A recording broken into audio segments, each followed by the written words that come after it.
cik saya dulu.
Assalamualaikum warahmatullahi wabarakatuh.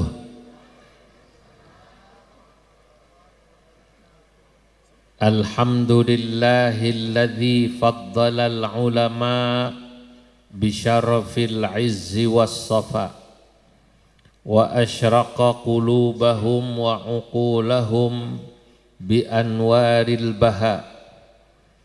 Wassalatu wassalam ala sayyidina wa habibina wa syafi'ina wa maulana Muhammadin sayyidil anbiya wa imamil atqiya wa mir'atil awliya wa yambu'i ulumil ulama wa mu'tamadi futuhil awliya wa ala alihi wa ashabihil asfiya wattabi'ina lahum bi ihsan taraku lana ma'arifahum wa turrathahum al-gharra wa tharra. Amma ba'du, hadratal muhtaramin, para alim ulama, para masyayikh, para kiai, ibu nyai, wabil khusus pengasuh pondok pesantren Al-Istighatsah Sukatani, Bapak Kiai Haji Dr. Andes Humaidi Yusuf beserta ibu nyai Mahsurah, Kiai Haji Agus Salim, kiai-kiai yang ada di samping saya, kanan kiri, Bapak Ibu semua, para jamaah, murid, keluarga, putra, putri, cucu dari Al-Maghfurlah Sohibul Haul Mbah Kiai Haji Mahfud Syafi'i dan Ibu Nyai Hajjah Muhsanah, insyaallah yang hadir semoga dicatat dalam deretan ahli surganya Allah. Pada malam yang mubarak ini alhamdulillah kita semua dapat berkumpul di tempat ini untuk hormat haul beliau yang ke-21. Saya alhamdulillah bisa memenuhi undangan Kiai Humaidi yang beliau secara khusus datang ke kantor PBNU entah berapa bulan yang lalu, saya lupa. Malam ini sebelum besok pagi saya ke Lampung, pagi-pagi saya sempatkan ke sini nih. Iya. Tadi saya melihat dan kemudian bertanya tentang syakhsiyatu Asy-Syaikh Mahfud Syafi'i, tentang kepribadian Mbah Kiai Mahfud. Orang itu kalau beliau sudah wafat 21 tahun yang lalu, kemudian yang hadir hallnya masih rame, itu berarti memang alaqah, hubungan antara murid-murid beliau dengan beliau sangat kuat. Kenapa muridnya kuat hubungannya dengan guru? Pasti karena murid merasa al-maghfurlah betul-betul mentarbiyah, mendidik, merawat rohani dan spiritual muridnya. Betul. Inilah kelebihan guru, Pak. Makanya dulu ada seorang mengatakan kadang-kadang saya ini mendahulukan guru saya.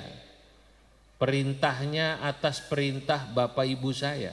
Jadi kalau ada perintah, bapaknya nyuruh anaknya jadi PNS. Kata gurunya, jangan, kamu jadi guru madrasah saja. Ngajar ngaji. Kemudian sang anak minta ridho bapak ibunya untuk mengikuti nasihat gurunya. Itu biasanya anak ini hidupnya barokah. Amin. Nah, kenapa? Karena kalau guru itu memikirkannya panjang, tidak hanya urusan materi. Mungkin kalau dari sisi materi tidak salah orang tuanya. Pengennya anaknya jadi PNS, ya karena PNS itu kan ada penghasilan tetap. Apa namanya? Penghasilan tetap. Guru ngaji mungkin tidak punya penghasilan tetap. Ya model saya ini guru ngaji, tidak punya penghasilan tetap, tapi alhamdulillah Kiai tetap punya penghasilan. Tidak punya penghasilan tetap, tapi tetap punya penghasilan. Kadang-kadang ya tidak kalah lah sama yang punya penghasilan tetap. Maka saya perhatikan kenapa kok ada kalau hall para masyayikh yang hadir itu rame gitu. Ya karena mereka merasa gurunya ini sudah merawat spiritualnya, rohaninya. Ada sebuah syair yang saya baca ini dalam satu kitab. Syair itu kurang lebih bunyinya begini. Uqaddimu ustadi ala birri walidi wa in kana li min walidil birru wal atafu fahadha murabbir ruhi warruhu jauharu wa hadha murabbil jismi wa huwa laha sadfu. Uqaddimu ustadi, aku dahulukan kepentingan ustadz dan guruku. Ala birri walidi, bahkan kadang-kadang aku mendahului guruku atas berbakti pada ibuku atau bapakku. Mendahulukan guru, syekh, mendahulukan mursyid. Kenapa? Ala birri walidi, atas bapak ibuku. Wa in kana li min walidil birru wal atfu, walaupun saya akui bapak ibu saya banyak kebaikannya pada diri saya dan kelembutannya luar biasa. Kenapa? Jawabannya disebutkan pada bait kedua. Fahadha murabbir ruhi warruhu jauharu, karena guruku, mursyidku, ustadku adalah murabbir ruh. Kita kalau menyebut guru kita, kiai kata apa namanya? Murabbiru hina. Orang yang merawat, mendidik ruh kami. Warruhu jauharu, dan ruh adalah jauhar. Inti dari kita ini manusia, itu ya spiritual kita, Pak. Yang membuat kita dihormati, membuat kita unggul itu ya spiritual dan akhlak. Mohon maaf, manusia, kalau kita pernah lihat ada orang menikah, laki-lakinya ganteng, perempuannya cantik, itu paling kita membicarakan kegantengan si pengantin laki-laki dan kecantikan pengantin perempuan gak lebih dari 3 bulan. Selebihnya kita akan membicarakan ruhnya, spiritualnya, akhlaknya. Tetangga kita yang tadi pengantin suaminya ganteng, istrinya cantik itu kita lihat. Kalau perilakunya jelek, rohaninya jelek, kalau ngutang nggak pernah bayar, pasti jadi omongan. Alah, orang itu cuman cakep fisiknya, tapi rohaninya jelek. Lah itulah pentingnya guru. Alhamdulillah kita ini semua. Kenapa menghormati guru kita, mursyid kita? Tadi disebut dalam syair ini. Fahada murabbir ruhi warruhu jauharu. Guruku, mursyidku adalah yang merawat spiritualku, akhlakku, jiwaku. Warruhu jauharu, dan ruh adalah inti. Wahada murabbil jismi, sementara bapak ibuku dia adalah orang yang merawat jasadku, fisikku, ngasih makan saya. Wahwa laha sadfu, dan sebenarnya ruh adalah tujuan daripada fisik. Nah, saudara-saudara, inilah kenapa Masya Allah kita sama guru perlu berbakti yang luar biasa karena yang satu ini. Tapi harus diakui, sekarang cari guru yang betul-betul murabbi itu sudah mulai jarang, Pak. Karena murabbi itu syaratnya adalah istiqomah. Syaratnya apa? Istiqomah, ngajinya istiqomah, mau mendengarkan keluhan muridnya istiqomah. Guru-guru thariqah itu saya harus akui itu. Ya Allah, ikhlasnya.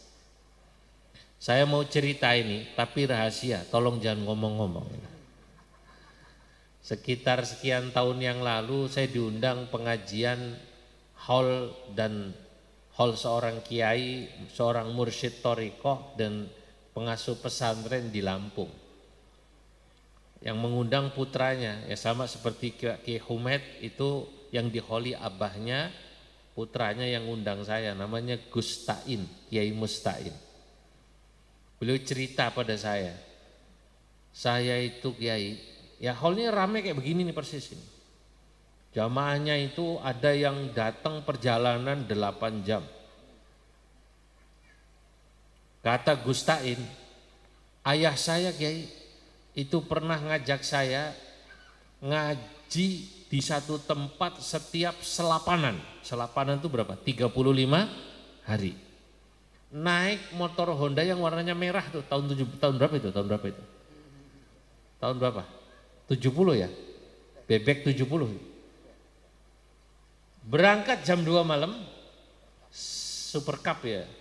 Sampai tempat, jaraknya katanya hampir 90 kilo lah. Cuman kan di kampung. Sampai tempat pengajian itu kira-kira jam 9 atau jam 10. Anda mau tahu berapa jamaahnya? Cuman 5 atau 6. Perjalanannya hampir 7 jam, 8 jam.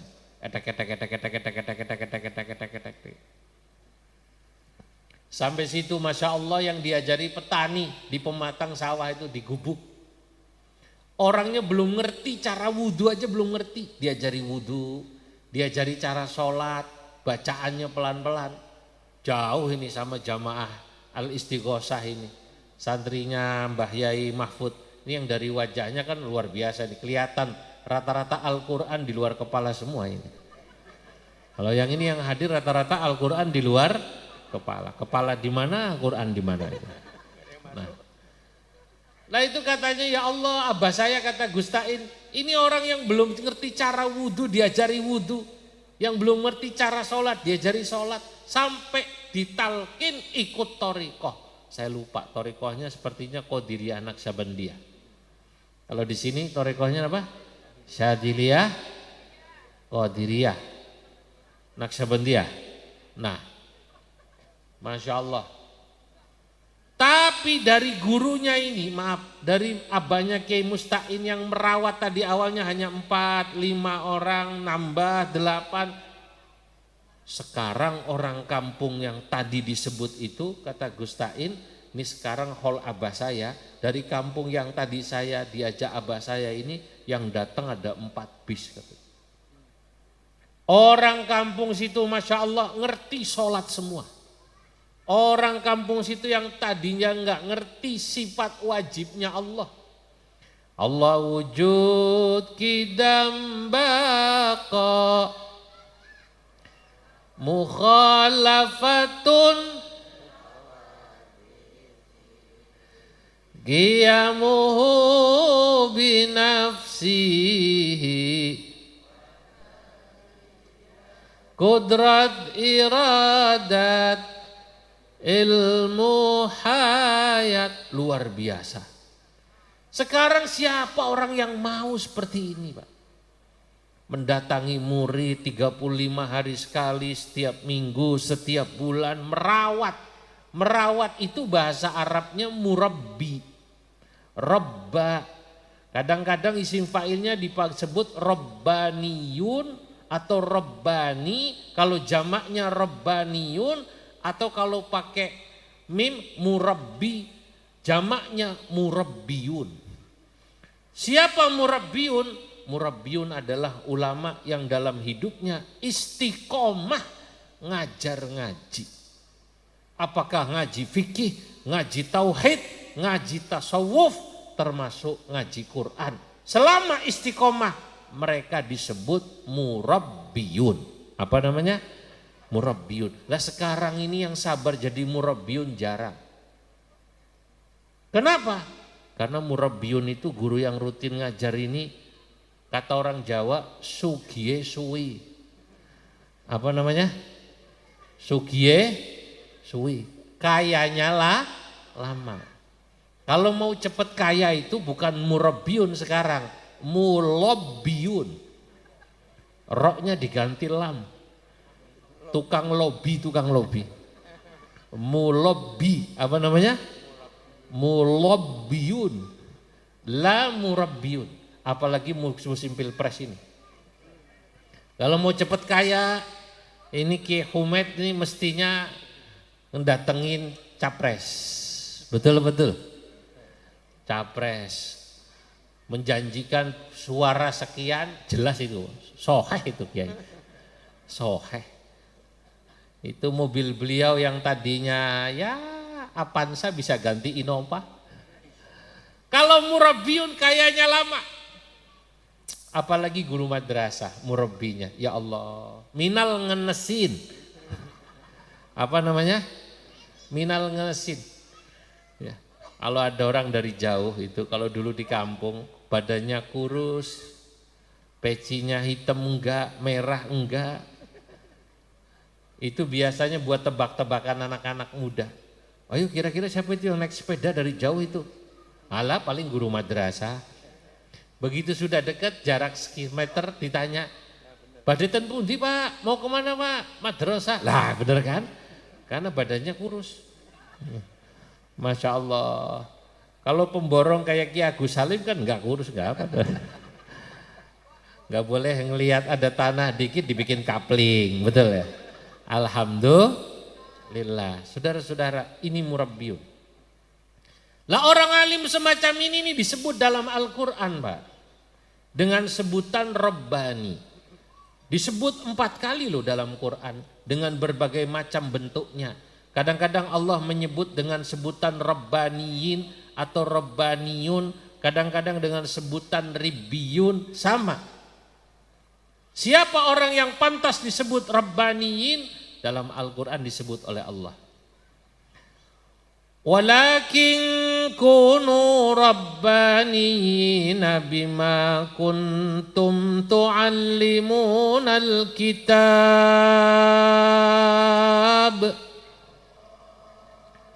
Bima kuntum tu'allimunal kitab wa bima kuntum tadrusun.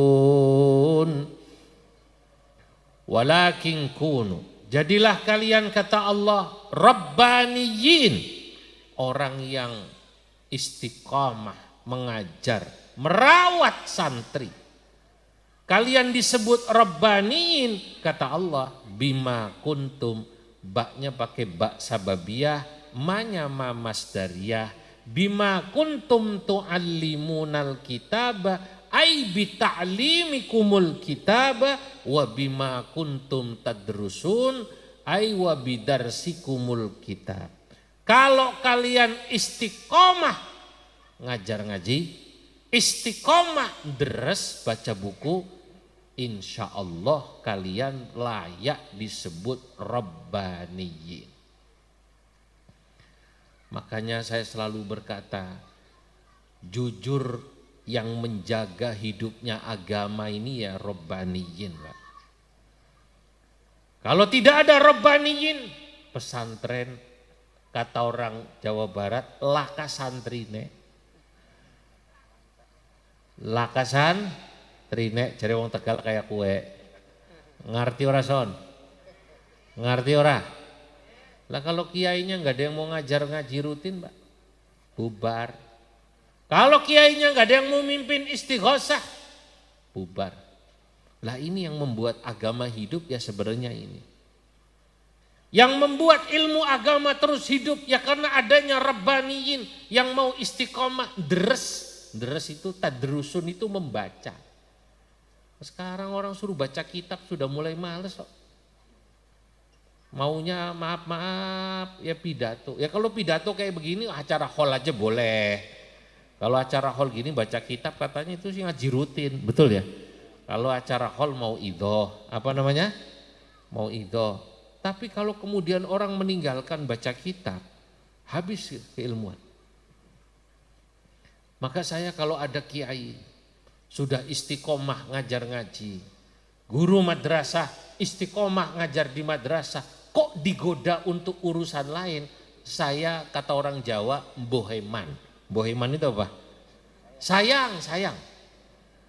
Ada kiai jamaahnya sudah mulai banyak, dirayu, suruh nyalek. Di Bekasi ada nggak yang begitu? Hadir nggak orangnya? Hadir nggak itu orang? Lalu kalau ada kiai sudah istiqomah ngajar ngaji tiba-tiba nyalek, itu kata para ulama ini sudah hampir jadi wali, nggak jadi. Lu betul. Lu wali yang jelas itu yang ngajar istiqomah itu wali itu. Bayi Mahfud Syafi'i ini ya karena keistiqomahannya udah jelas wali. Kata Imam Abu Hanifah dan juga Imam Syafi'i dalam satu makalahnya, beliau katakan, laulam yakunil ulama'u awliya Allahi fil ardi lam yakun lillahi waliyun. Wa fi maqalatin ukhra laulam yakunil fuqaha'u awliya Allahi fil ardi lam yakun lillahi waliyun. Kalau para ulama yang istiqomah ngajar ngaji, kalau para ahli fikih yang rutin ngajar ngaji itu kok tidak disebut wali di muka bumi, ya Allah nggak punya wali lagi. Ya itu yang paling layak disebut wali itu orang yang rutin istiqomah ngajar ngaji. Makanya tadi saya bilang, zaman sekarang banyak orang sudah mau jadi wali, nggak jadi. Gara-gara apa namanya? Nyalek. Nah, ya kalau nyalek ya nggak jadi. Saudara-saudara, ya karena wali itu jalannya banyak. Tapi menurut saya salah satu jalan menjadi wali yang umum itu yang disebut dalam Nazam Hidayatul Adqiya ya jalan ini, jalan ngajar ngaji. Dulu saya ngaji Nazam Hidayatul Adqiya di pondok. Dan saya ajarkan juga karena ini menurut saya kitab tasawuf yang paling gampang. Jamaah itu insya Allah dijelasin gampang ini. Yang ngarang ulama asal India dari Malabar. Namanya Asy-Syaikh Zainuddin Al-Malibari. Cuman santri karena nggak ada harokatnya sering salah baca. Bacanya Syekh Zainuddin Al-Malioboro. Dikiranya dari Jogja meren ini. Al-Malibari jadi Al-Malioboro. Untung kitabnya nggak marah dibaca begitu. Kitab mah dibaca salah nggak ada yang marah ya. Itu saya dulu diajari guru saya itu. Nazamnya indah banget. Baharnya Kamil kalau nggak salah. Alhamdulillahil muwaffiqi lil ula hamdan yuwafi birrahul mutakamila. Thumma as-salatu ala nabiyil mustafa wal ali ma' sahbin wa tubba'in wila. Taqwal ilahi madaru kulli sa'adatin wattiba'u ahwa syarru kulli habaila. Nah, begitu beliau cerita tentang thariqah, lah ini menarik. Inna thariqa syari'atun wa thariqatun wa haqiqatun fasma' laha ma muthila. Fasyari'atun kasafinatin wa tariqatun kal bahri thumma haqiqatun durrun ghala. Fasyari'atun akhdhun lidinil khaliqi wa qiyamuhu bil amri wan nahyin jala.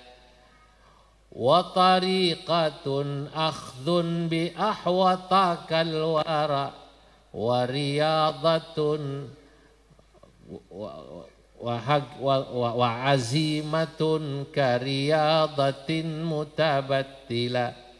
Wa haqiqatun la wusuluhu lil maqsadi wa musyahadah nurat tajalli bin jala. Masya Allah, ini luar biasa. Nah ini kalau orang-orang yang ikut ngaji thariqah, ya harus tahu ini nadham ini. Kata beliau, inna thariqa syari'atun wa thariqatun, sesungguhnya jalan menuju Allah itu diawali yang disebut dengan fase syariat. Sesudah fase syariat wa thariqatun, baru fase namanya thariqat. Wa haqiqatun, baru terakhir fase namanya fase hakikat. Fasma'laha ma muthila, dengarkan oleh Anda perumpamaan yang akan dibuat ini, kata Syekh Zainuddin Al-Malibari. Apa perumpamaan syariat, thariqat, hakikat? Fasyari'atun kasafinatin wa tariqatun. Orang yang mengerjakan syariat itu laksana orang yang naik perahu. Untuk apa? Untuk mencari hakikat. Hakikat itu adalah durrun ghala, mutiara yang mahal, yang indah, yang adanya di bawah laut. Tapi untuk sampai tengah laut, yang bersangkutan harus naik apa namanya perahu ini syariat. Nah thariqah apa? Thariqah itu ya seperti kita harus naik perahu itu ke tengah laut, al-kal bahri. Memang agak goyangannya mantep.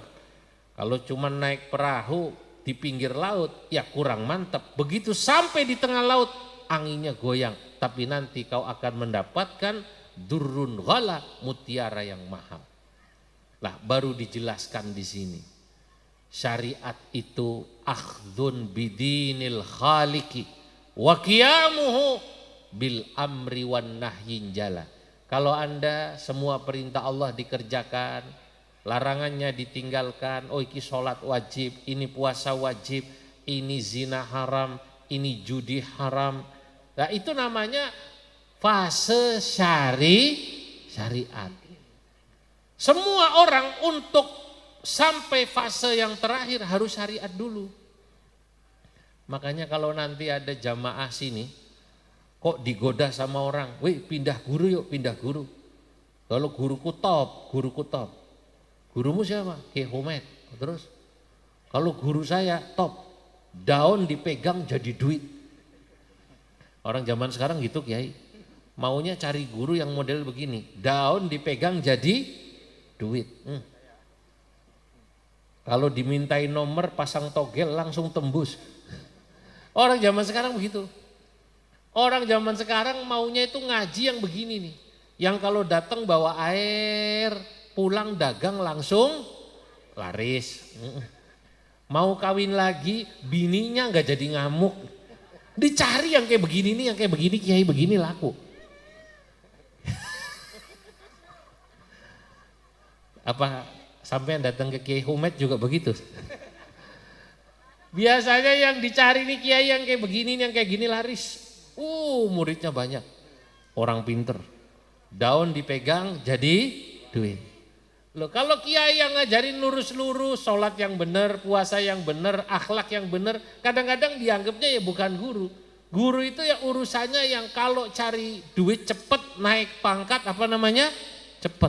Lah, mindset, cara berpikir semacam ini harus diluruskan. Apalagi kemudian kalau katanya guru saya kalau ngaji jam 1 malam baru mulai. Selesai jam 3:30. Habis itu pada tidur. Sholat subuhnya di Mekah. Yang kayak begini di Bekasi ada apa enggak tuh? Laku apa enggak? Laku enggak kayak gini nih? Nah, ini yang kayak begini nih bahaya, Pak. Loh, Nabi itu kurang apa dekatnya dengan Allah? Sahabat itu Khulafaur Rasyidin kurang apa dekatnya dengan Allah? Tapi Nabi dan sahabat Masya Allah mengerjakan syariatnya luar biasa. Bahkan Siti Aisyah radhiyallahu anha, istri Nabi, menggambarkan, saya melihat suami saya Rasulullah itu kalau sholat malam, saya lihat kalau sedang sujudnya lama. Sampai-sampai saya berpikir, ini suami saya masih hidup apa udah mati, katanya. Hatta tatawarrama qadamahu min qiyamil lail, sampai kaki beliau bengkak saking lamanya sholat tahajud. Itu Nabi. Saya tahu santrinya Kiai Mahfud ini juga banyak yang kakinya bengkak. Cuman bengkaknya karena asam aurat atau karena sholat tahajud, wallahu a'lam bisawab. Nah, ini syariat. Syariat itu perintah Allah dikerjakan, larangannya ditinggalkan.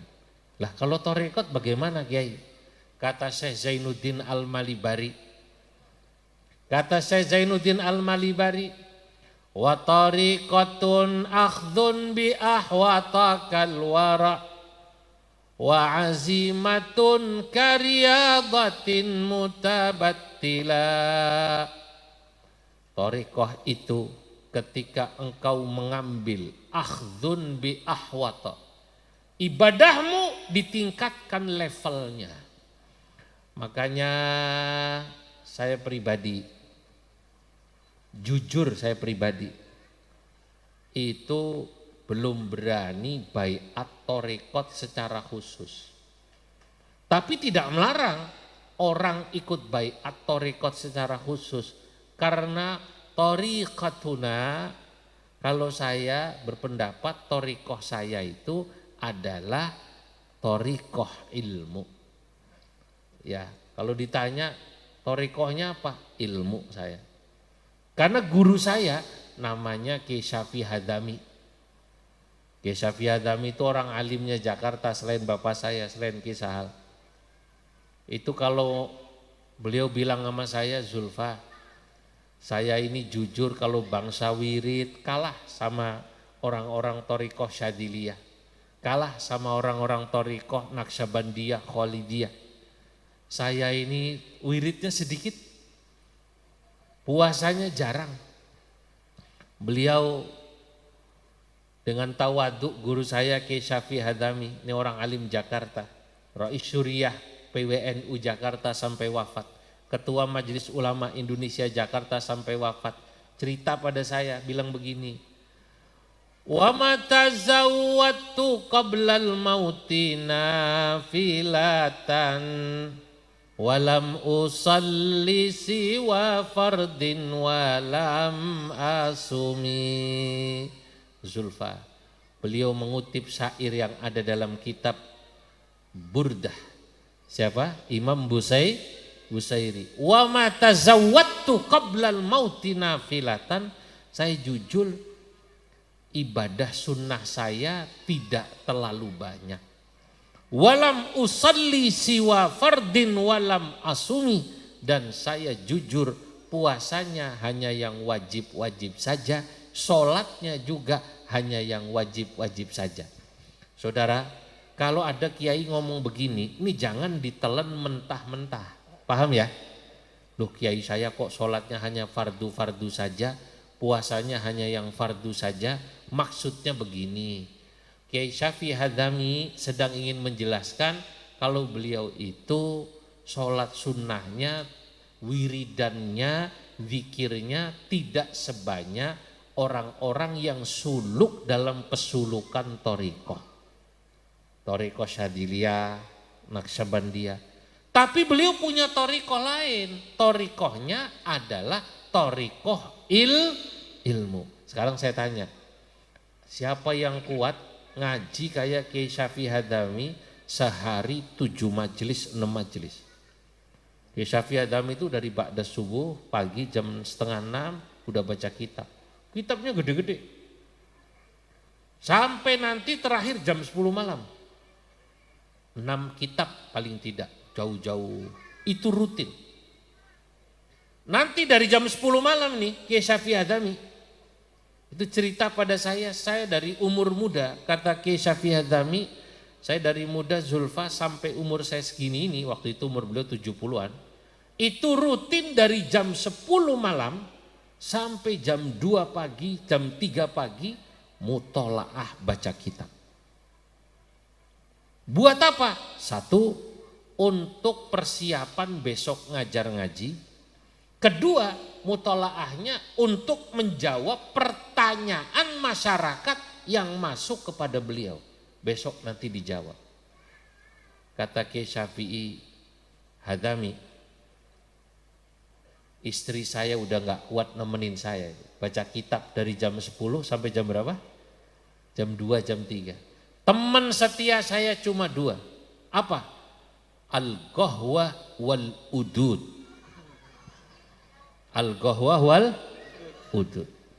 Baca kitab sambil Lah ini thariqah beliau, Pak. Lah saya ini jujur ngikuti ini. Tapi beliau menurut saya hakkan sungguh telah menjalankan thariqah, selain thariqah ngaji, thariqah ilmu, sama kayak Abu Yadimyati Cidau Cadasari, Pandeglang ya. Abu Yadimyati Cidau Cadasari itu thariqahnya sebenarnya banyak. Beliau Syadziliyah, wiridan dibaca. Cuman beliau nggak pernah bilang saya Syadziliyah, saya ini enggak. Beliau kalau lagi ngaji selalu bilang pada muridnya, thariqah aing mengaji. Tahu aing ya, tahu ya. Aing itu kalau kata orang Pekalongan thariqah nyong. Aing itu kan bahasa Banten yang agak kasar. Kalau bahasa Sundanya simkuring. Naon? Yang halusnya apa namanya? Sim abdi atau simkuring. Thariqah aing mengaji. Padahal beliau wiridannya banyak. Nah, tapi orang seperti Kiai Syafi'i Hadzami, orang seperti Abu Yadimyati itu menjalankan inti daripada thariqah, salah satunya apa? Akhdun bi ahwatokal waro, orangnya hati-hati, itu namanya waro. Contoh, ini contoh ini. Moga-moga yang hadir ini santrinya Mbah Mahfud Syafi'i bisa hati-hati dan waro. Amin. Waro itu begini Pak, Bu, kalau agak remeng-remeng itu nggak mau. Kalau nggak jelas, kalau bahasanya Habib Umar, yaknah, apa namanya? Sing yaknah nggak mau. Kalau nggak jelas-jelas nggak mau. Ini duit dari mana? Caleg Kiai nggak mau. Dari mana ini? Dari capres nggak mau. Itu kalau orang sudah thariqah, biasanya sama yang nggak jelas ini, syubhat nggak mau. Contohnya siapa? Contohnya Kiai Syafi'i Hadzami tadi. Beliau ditanya tentang hukum bunga bank. Kalau beliau nabung, dapat bunga kan dari bank. Beliau ditanya, Pak Kiai Syafi'i Hadzami, bagaimana hukum bunga bank menurut Kiai? NU berpendapat, karena beliau kan tokoh NU. NU berpendapat bunga bank itu dalam muktamar ulama berpendapat 3. Pertama ada yang mengatakan haram, kedua bilang syubhat, ketiga bilang makruh. Nah, namanya yang nanya orang awam, wartawan. Kalau Pak Kiai milih yang mana? Kalau saya milih pendapat yang haram. Kebetulan Kiai Syafi'i nggak punya rekening bank. Beliau dulu nggak pernah nerima transfer Kiai Agus. Kiai zaman dulu itu nggak pernah nerima transfer. Nggak kayak Kiai zaman sekarang. Kalau ngisi di pemerintahan pakai apa namanya? Transfer. Itu Kiai Syafi'i Hadami, Masya Allah. Beliau ditanya, Kiai dari 3 pendapat ambil pendapat yang mana? Kalau saya ambil pendapat yang haram. Karena saya tidak butuh berhubungan dengan bank. Tapi kata Kiai Syafi'i Hadami, kalau umat, kalau masyarakat yang mau tidak mau masih berhubungan dengan yang haram, atau maaf masih berhubungan dengan bank, maaf bukan yang haram, sebaiknya ambil pendapat yang makruh saja. Atau minimal yang syubhat. Masya Allah. Inilah bagaimana orang thariqah. Nah, orang thariqah itu cirinya hati-hati. Sama yang syubhat tidak mau. Makanya kalau katanya ada orang ikut thariqah, wiridannya kuat, tapi sama yang syubhat, apalagi sama yang haram doyan, ora pantes belas ngaku thariqah. Paham apa tidak? Paham apa tidak? Lah ya, kalau sampai ngaku thariqah, ora pantes belas kalau sama yang syubhat berani. Wong Kanjeng Syekh Abdul Qadir Jailani nih. Kalau kita baca sejarahnya itu, yang namanya Kanjeng Syekh Abdul Qadir Jailani dalam Al-Lujainid Daniyah. Dari zaman kecil ini saya kalau kecil, orang kampung saya baca kalau setiap tanggal 11. Orang Jawa bilang sewelasan, apa namanya? Sewelasan, dibaca itu. Allahumma ansyur nafahatir ridwani alaihi wa amiddana bil asraril lati auda'taha ladai. Baru dibaca. Wa min karomatihi wa min karomati. Saya masih kecil. Wah, saya paling umur 11 tahun. Tapi Masya Allah, saya lihatin orang-orang sepuh mendengarkan sejarah ceritanya Syekh Abdul Qadir. Lah salah satu yang diceritakan di situ, begitu saya sudah mulai dewasa, mulai ngerti. Bagaimana Syekh Abdul Qadir Al-Jailani, Masya Allah, pendiri thariqah Qadiriyah itu sangat warok. Sangat apa namanya? Warok, hati-hati. Sesuai dengan ciri orang thariqah. Akhdhun bi ahwatokal warok. Bagaimana kewaraan daripada Syekh Abdul Qadir Jailani? Syekh Abdul Qadir Jailani, saudara-saudara, kalau beliau nerima sesuatu dari pejabat, nggak pernah dipakai. Diterima, tapi nggak pernah dipakai. Misalnya ada pejabat lah gitu, ngasih duit, ya diterima, tapi uang itu dibagikan kepada fakir miskin yang sangat fakir. Atau beliau menerima baju, pakaiannya diterima, tapi nggak pernah dipakai. Kalau zaman sekarang nerima sarung BHS, betul-betul hasil soanan, betul-betul hasil sedekah. Namanya merek apa namanya? BHS. Ya dikasih, diterima tapi nggak pernah dipakai sarungnya. Rupanya yang ngasih ini satu ketika seorang wali itu hakim maksudnya, ya kalau kata kita bupati atau gubernur lah, nanya sama Syekh Abdul Qadir Jailani. Kanjeng Syekh, saya ini sering ngasih jenengan. Saya kasih uang, saya kasih baju, saya kasih kuda. Kok gak pernah saya lihat dipakai ya katanya. Syekh Abdul Qadir balik bertanya, Pak. Hari ini Anda bawa apa katanya. Rupanya bawa parcel buah. Bawa parcel, tahu parcel buah kan?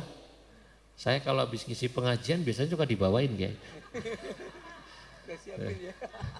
Parcel buah. Ya, yang isinya macam-macam itu. Rupanya ada apel. Diambil apelnya. Gubernur yang ngasih tadi apel itu dikasih lihat pemberiannya ini kenapa nggak dimakan, kenapa nggak pernah dipakai. Fa'idan at-tufahu mahsyuun atau mahsyuwatun bidamin wa qayhin, diiris itu apelnya di depan gubernur yang ngasih itu. Ternyata begitu dibelek apelnya keluar darah dan nanah, saudara. Na'udzubillah min dzalik. Nangis itu gubernur. Gubernur itu nangis. Kanjeng Syekh Abdul Qadir Jailani seakan-akan mau ngomong begini, seakan-akan, tapi nggak ngomong. Masa apel yang cara mendapatkannya kau dengan memeras darah rakyatmu harus saya makan. Nah ini buktinya begitu dibelah keluarnya darah.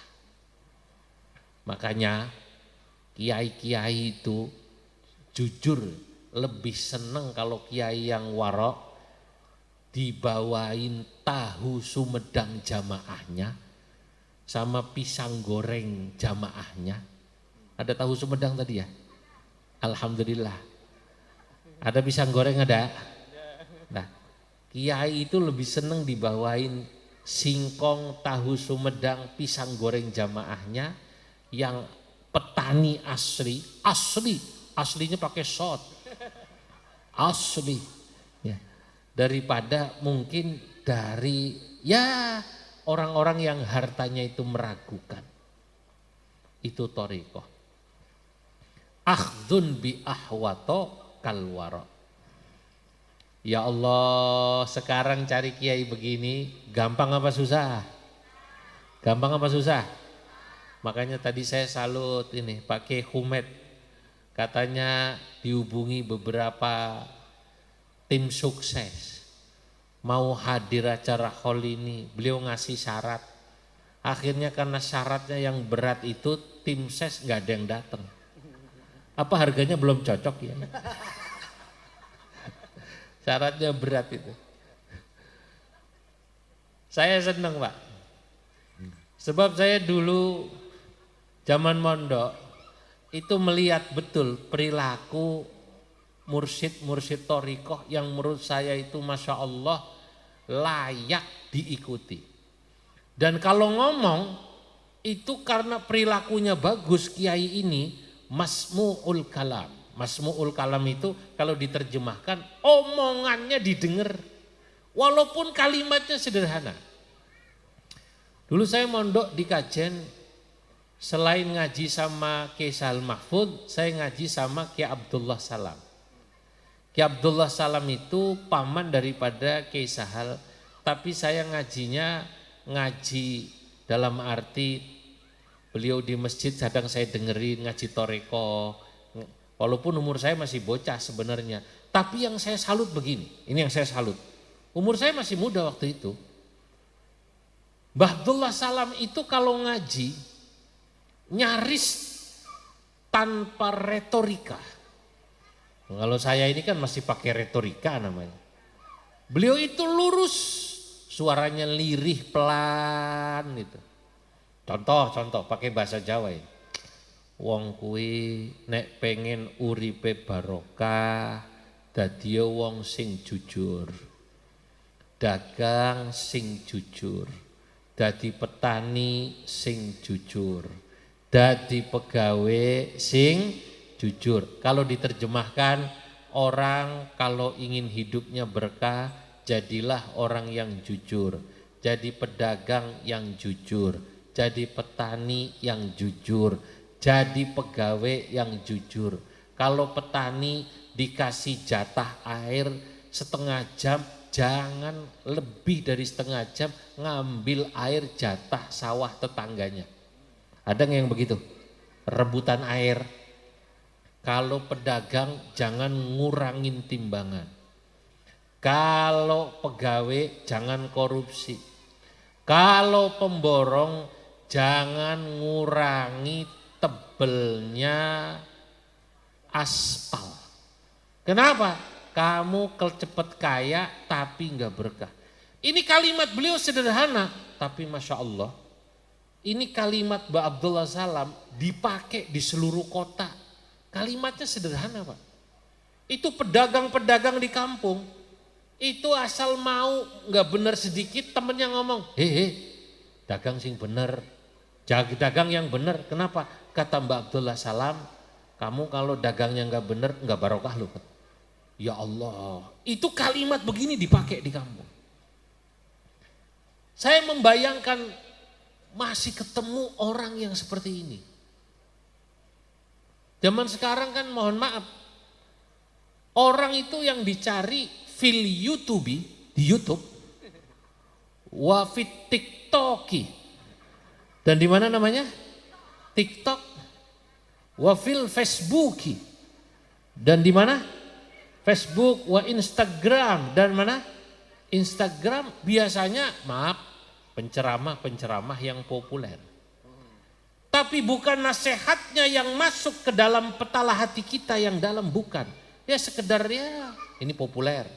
Tapi kalau Mbah Abdullah Salam itu karena kewaroannya, karena kemursidannya, beliau ngajar sederhana, dipakai orang sekampung, dipakai orang sekabupaten. Itu yang mahal saudara. Dan yang salut saya waroknya itu. Lah makanya tolong, kalau ada kiai sudah kelihatan on the track, ngajar rutin, jangan digoda, suruh nyalek. Ya, biarkan Kiai Humaid, beliau tetap istiqomah ngajar. Alhamdulillah, itulah makna daripada watori kotun akhdun bi ahwato kalwaro. Wariyadotin, dan cirinya orang torikoh itu kuat riadohnya. Wa azimatun karyadotin mutabatila. Kuat riadoh, puasa. Kuat wiridnya. Saudara, dulu orang kalau ada yang sila lama di masjid, pas dipentokan wiridan lama, biasanya orang langsung paham. Ini biasanya Kholidiyah, Naqsyabandiyah. Biasanya wiridnya cari pentokan. Tertutup, depannya nggak boleh ada yang lewat. Kadang-kadang kalau masih banyak orang ditutup pakai apa namanya nih? Sorban, diem. Itu mbah saya dulu begitu.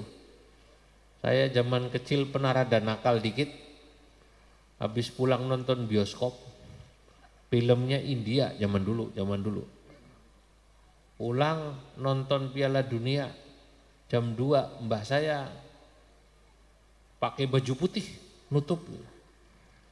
Saking takutnya dikira pocong. Gak taunya simbah lagi wiridan. Belum tahu itu. Kalau beliau itu ternyata orang toriko. Saya umur masih 8 tahun, 9 tahun. Saudara, cirinya orang toriko zaman dulu, kalau ada orang wiridnya lama, itu toriko. Kalau zaman sekarang, kalau ada orang di masjid wiridnya lama, biasanya orang bilang antara dua. Kalau enggak pensiunan, orang susah. Lucu bener, gak percaya sampai. Itu coba perhatiin di masjid. Kalau ada orang wiridnya lama, sholat sunnahnya lama. Kalau orang zaman sekarang itu katanya, itu sih kalau enggak orang susah, biasanya pensi. Termasuk yang rajin ngaji itu biasanya ya kalau enggak pensiunan, orang susah. Nah, ini yang hadir ini kan dari wajahnya kelihatan ini. Lah coba itu, yang kalau mau subuh nunggu subuhan selawatannya ngenes itu pensiunan itu. Senajan urip duit pas-pasan, sing penting atine kebaiman. Iki nasibe wong pensiunan, uripe ayem dununge aman. Ya Rasulullah munalik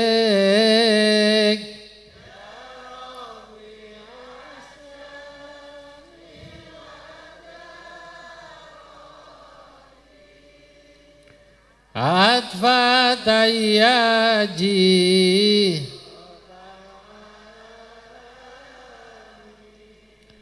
ya uhailal juh ya uhailal الجوه. Nah, riyadhahnya kuat. Itu cirinya orang thariqah. Ya, walaupun thariqah itu dikatakan banyak jalannya. Walikulli wahidihim tariqun min turuq yakhtaruhu fayakuna min dawasila kajulusihi bainal anami murabbiyan wa kakathratil awradi kasawmis salah. Banyak jalan menuju Allah. Walikulli wahidihim tariqun min turuq. Para wali itu dulu banyak memilih jalan untuk jadi wali. Ada yang jalan thariqahnya untuk jadi wali, kajulusihi bainal anami murabbian, istiqomah ngajar ngaji. Ada lagi wakakathratil auradi kasaumis salah, ada yang jalannya itu kuat puasa, kuat wiridan. Ada yang wakakhidmatin linnasi wal hamlil hatab litasaddukin bimuhassilin mutamawwila. Ada yang jalan menuju kewaliannya lewat banyaknya khidmah sama masyarakat dan banyaknya sedekah. Saya mau cerita beberapa wali di Jawa ini yang dulu masyhur, itu punya gelarnya justru gelar Jawa, Pak. Ini saya dapat menjelang saya diminta ngisi hall Mbah Kiai Hamid Kajoran Magelang. Saya bertanya pada orang alim. Saya biasanya kalau sempat itu saya nanya orang alim, guru, saya mau hadir hall Magelang Mbah Hamid Kajoran. Tolong beritahu saya informasi yang saya belum pernah dengar tentang beliau-beliau ini. Yang menarik begini. Gini kata guru saya, itu beliau Mbah Hamid Kajoran, Mbah Hasan Mangli, pernah dengar ya? Siapa namanya? Mbah Hasan Mangli, sama yang satu lagi Mbah Kiai Usman Al-Ishaki, ayahnya Kiai Asrori Al-Ishaki, Sawah Pulau, Surabaya. Ini ulama-ulama wali-wali yang satu sama lain saling menggelari yang lain dengan nama Jawa. Contoh, Mbah Usman Al-Ishaki memberi gelar Mbah Hasan Mangli Magelang dengan gelar apa? Gelarnya unik, Bambang Tejo Sutopo. Wali kok gelare Bambang Tejo Sutopo. Mbah Hasan Mangli kebalikannya, menggelari Mbah Ki Usman Al-Ishaki dengan gelar Bambang Tejo Suroso. Ada satu yang tadi saya mau datang, namanya Kiai Hamid Kajoran. Gelarnya apa? Gelarnya Bambang Tejo Sumantri. Saya tanya, itu artinya apa? Saya bukan orang Jawa. Bambang itu bahasa Jawa, artinya kesatria. Tejo artinya bersinar. Kesatria yang bersinar. Kalau Sutopo itu artinya, su itu kalau bahasa Arab artinya zu yang memiliki. Sutopo yang memiliki bertapa. Tapa itu artinya riyadhah.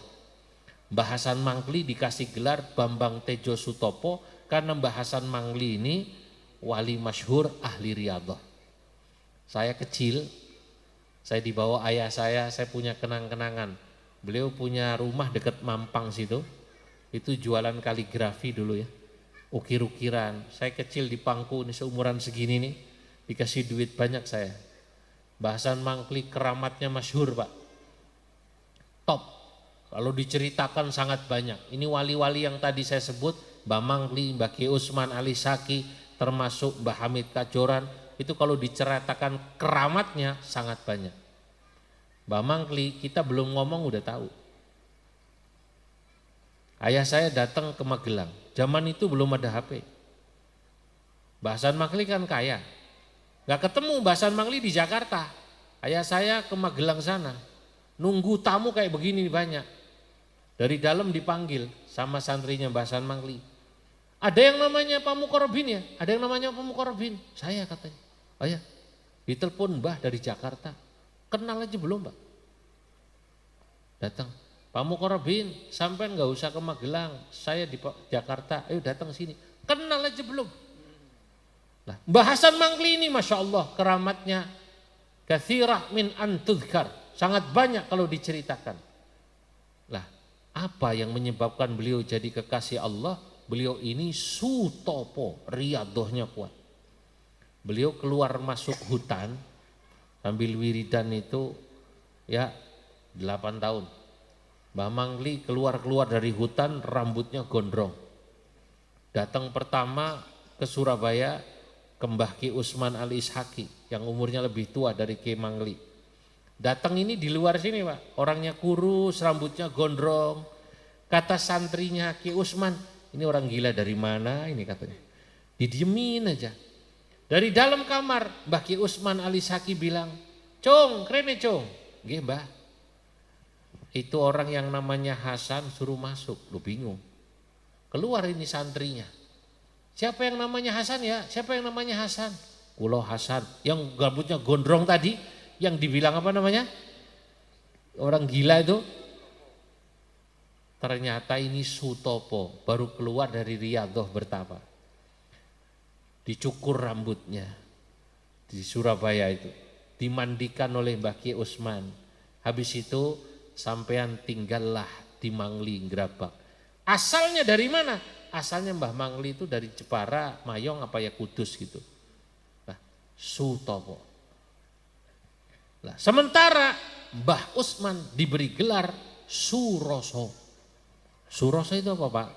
Bambang Tejo Suroso. Bambang itu artinya kesatria, Tejo itu artinya bersinar, Suroso orang yang memiliki rasa. Maksudnya rasa ini guru yang selalu mentarbiyah muridnya, Rabbaniyin. Nah, sementara yang terakhir Mbah Hamid Kajoran itu gelarnya Bambang Tejo Sumantri. Bambang itu artinya kesatria, Tejo itu artinya yang bersinar, Sumantri, mantri itu artinya orang yang memiliki hikmah dan kebijaksanaan. Karena Mbah Hamid Kajoran walaupun tinggalnya di Magelang, di gunung, pegunungan bukan gunung. Tapi dulu Gus Dur almarhum tahun 83 datangnya ke situ Pak. Tokoh-tokoh NU seperti Mbah Ki Ali Maksum Jogja itu bertanyanya pada Mbah Hamid Kajoran. Ini kira-kira NU mau nerima asas tunggal apa tidak? Asas tunggal Pancasila. Nanyanya sama Kiai Kampung. Lah, inilah guru-guru Thariqah. Makanya Masya Allah jangan remehkan guru-guru kita. Nah, saya sekali lagi merasa gembira.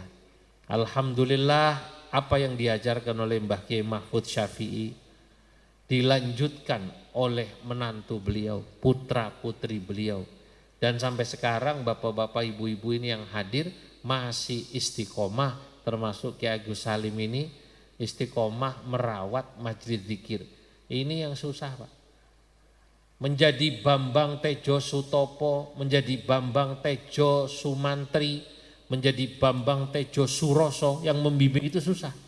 Sekarang yang banyak bukan Sutopo, Suroso, Sumantri, yang banyak Bambang Tejo Sucapres. Nah, sing bangsa dekat sama siapa namanya? Capres. Nah, kenapa? Karena tadi memang yang namanya dunia itu betul-betul menyilaukan.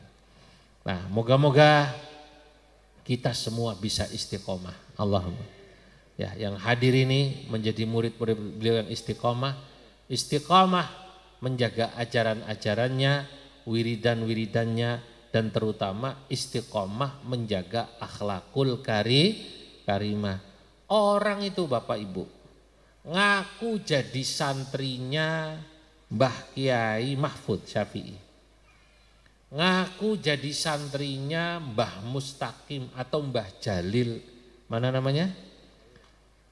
Mbah Jalil mana? Tulung Agung. Ngaku jadi santrinya Habib Lutfi. Itu orang ngaku jadi santrinya ulama besar sama kayak saya lah. Ngaku jadi santrinya Ki Sahal, ngaku jadi santrinya Mbak Abdullah Salam. Itu satu sisi beban loh. Orang akan melihat, loh kok santrinya Mbah Abdullah Salam, santrinya Kiai Anu, santrinya Mbah Mahfud, santrinya Mbah Jalil, kok kelakuannya ora podo karo kiai ini? Lah gitu loh. Kok perilakunya tidak sama dengan siapa? Kiainya. Nah, makanya orang ngaku berintisab, berhubungan dengan orang besar itu berat. Sama kayak orang ngaku keturunan Nabi lah, cucu Nabi gitu. Itu berat. Satu sisi. Makanya banyak, maaf nih, ulama-ulama Jawa yang walaupun sebenarnya beliau keturunan Nabi kadang-kadang merahasiakan nasabnya.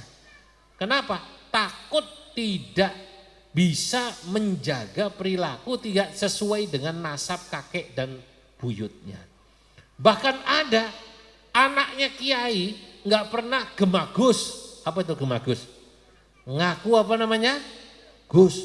Takut perilakunya tidak sama dengan bapaknya. Kalau orang Jakarta kan banyak yang nggak tahu. Gus itu apa sih Pak? Gus.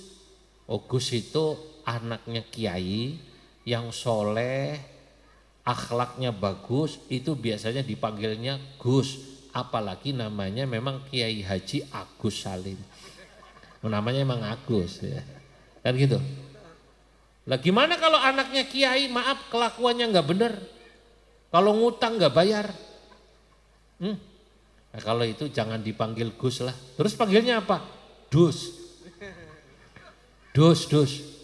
Wedus apa kardus? Wallahu a'lam. Lah ini ya. Alhamdulillah saudara-saudara, malam ini kita bisa hormat ulama kita, guru kita dalam hallnya. Saya sudah berbicara lebih dari 1 jam.